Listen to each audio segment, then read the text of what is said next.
না, আজ একটু বেশি লম্বা লাইন পড়েছিল। পুজো তো দেওয়া হয়ে গেছে,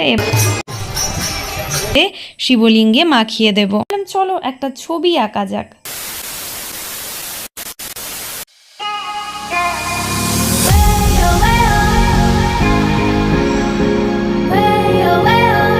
high, hello everyone, welcome back. আমি সোনালি, আবার একটা নতুন ব্লগ ভিডিও নিয়ে ফাইনালি আমি চলে এসেছি তোমাদের সামনে। তো আজ হচ্ছে শ্রাবণ মাসের দ্বিতীয় সোমবার অ্যান্ড আমি রেডি হয়ে নিয়েছি। আজকে রেডি হতে হতে একটু দেরি হয়ে গেছে, এখন ওই 10টা 15-20 বাজে। এখন জাস্ট বেরোবো, পুজোর কিছু গোছানো বাকি রয়েছে, গুছিয়ে টুছিয়ে যাবো সুরতেশ্বর মন্দিরে পুজো দেবো। পুজো দিয়ে এসে আবার আমার বাড়ির শিবলিঙ্গতে পুজো দেবো। হ্যাঁ, আমি আগেই শিবলিঙ্গতে পুজো দিয়ে তারপর সুরতেশ্বর মন্দিরে পুজো দিতে যেতাম, কিন্তু পঞ্চামৃতর মধ্যে দইটা না, কালকে আমি যখন বাজারে গেছিলাম দইটা পাইনি, তো দইটা আনা হয়নি।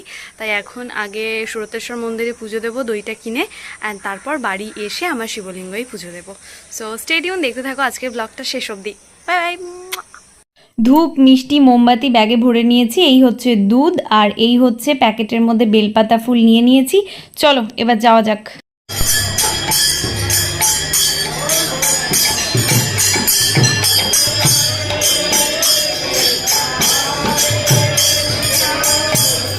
মন্দিরে পৌঁছেই আমি পঞ্চামৃতটা সবার আগে বানিয়ে নিয়েছি, তারপর লাইনে দাঁড়ালাম। দেখো আজকে অনেকটাই ভিড় রয়েছে, এখন ঘড়ির কাঁটায় 11টা 20, তাই হয়তো এতটা ভিড়। কারণ অন্যান্য বছর আমি একটু সকাল সকাল এসে পুজো দিই, ওই 9টা 9:30টার মধ্যে, তখন এতটা ভিড় থাকে না। আজ একটু বেশি লম্বা লাইন পড়েছিল।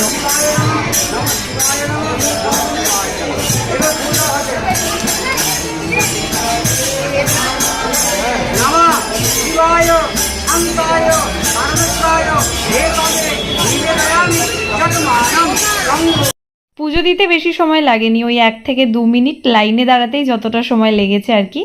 যাই হোক, পুজো তো দেওয়া হয়ে গেছে। এবার যত শিবলিঙ্গ রয়েছে, শিবের মূর্তি রয়েছে, সব মন্দিরে একটু একটু করে দুধ ঢালবো, ধূপ দেখাবো। অ্যান্ড চলো তোমাদেরকেও একটু ঘুরে দেখাই।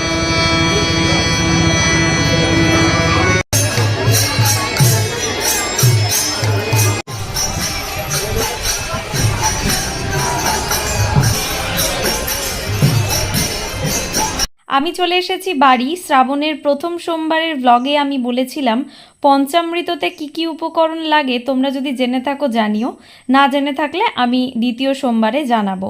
পঞ্চামৃতর 5টি উপকরণ হচ্ছে দুধ, মধু, ঘি, দই আর মিছরি বা চিনি নিতে পারো। এখন ঘড়ির কাঁটায় 12টা, আমি এসে গেছি বাড়ি। দেখো আজকে প্রচণ্ড গরম, কি হারে ঘামছি। তো এখন আমি আমার বাড়ির মহাদেবের পুজো করব। তো চলো সবার আগে মহাদেবের জন্য মালা বানাই। পুজোর গোছগাছ পুরোপুরিভাবে কমপ্লিট হয়ে গেছে, এবার পুজোয় বসবো। সবার আগে গঙ্গা জল দিয়ে শিবলিঙ্গ স্নান করিয়ে নিয়েছি। এবার ঘি, মধু খুব ভালোভাবে শিবলিঙ্গে মাখিয়ে দেব। এবার শিবলিঙ্গের মাথায় পঞ্চামৃত ঢেলে দেব। এবার আলাদা করে নেব চরণামৃত, কারণ যারা উপোস থাকে এই চরণামৃত খেয়েই কিন্তু উপোস ভঙ্গ করে। ঠিক তাই আমিও পুজোর শেষে চরণামৃত খাবো। এখন বাজে 1টা 15, কেবলই আমার বাড়ির পুজো কমপ্লিট হলো। দেখো মেঘ করেছে অ্যান্ড হালকা হালকা ইলশে গুড়ির মতো বৃষ্টিও হচ্ছে। ওয়েদারটা বেশ ভালো, একেবারে ঠান্ডা।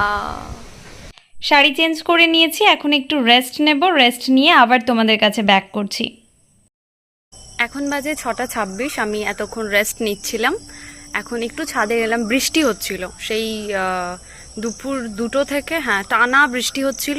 অ্যান্ড আকাশটা দেখে হয়তো বুঝতে পারছো এখনও মেঘলা মেঘলা আকাশ রয়েছে, মেঘগুলো ভেসে বেড়াচ্ছে। অ্যান্ড আমার চুলটা আজকেও শোকায়নি, কারণ আমি চুলটা বেঁধেই শুয়েছিলাম। তো এখন আমি সন্ধ্যা দেব, তো চলো সন্ধে দেওয়া যাক। অ্যান্ড ইয়েস, এখনও অবধি আমি জল বা খাবার কিছু খাইনি, কারণ আমি ভেবেছি মহাদেব চাইলে অ্যান্ড মহাদেব সাথে থাকলে আমি এই 4টে সোমবার একদম নির্জলা উপোস করব। তো আজকেও আমি নির্জলা উপোস রয়েছি। সো স্টে টিউন, চলো এবার সন্ধে দিতে যাই। সন্ধে দেখানোর পর ভাবছিলাম কি করা যায়, তারপর ভাবলাম চলো একটা ছবি আঁকা যাক। তো আজকে এই মহাদেবের ছবিটা আঁকতে বসলাম। দেখা যাক পুরোটা কমপ্লিট হবার পর খুব তাড়াতাড়ি তোমাদের সাথে ফাইনাল রেজাল্টটা শেয়ার করব। তবে আজ পুরোটা আমি কমপ্লিট করতে পারবো না, যতটা হয় ততটা করব, বাকিটা কাল করব। হাই এভরিওয়ান, তো এখন বাজে 12টা 2।